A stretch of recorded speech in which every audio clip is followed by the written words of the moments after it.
Petugas gabungan yang terdiri dari patroli Jalan Raya Satlantas Polda Jatim, Polisi Militer, Jasa Marga Tol Ngawi Kertosono, serta Dishub Jawa Timur, Senin 26 Februari siang, menggelar razia kecepatan di jalan tol setempat guna menekan angka kecelakaan di jalan tol.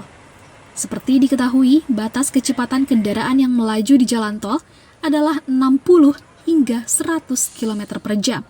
Namun kendaraan yang terekam speed gun melaju dengan kecepatan di atas 110 km per jam akan dikenakan sanksi tilang. Kanit 6 PJR Polda Jatim AKP Saifuddin saat ditemui di res area kilometer 626 Saradan, Kabupaten Madiun mengatakan, kendaraan yang melebihi batas toleransi kecepatan langsung dihentikan untuk proses tilang di lokasi res area sehingga tidak mengganggu arus lalu lintas. Kami melaksanakan kegiatan operasi keselamatan, khususnya kita melaksanakan penindakan daripada overspeed batas kecepatan dan pemeriksaan dan cek kendaraan bis wisata yang dilaksanakan sepenuhnya nanti oleh Dinas Perhubungan Provinsi UPT Madiun.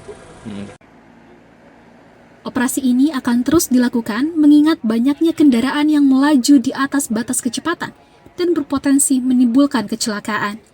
Apalagi saat mendekati bulan Ramadan, volume kendaraan yang melintas di jalan tol meningkat.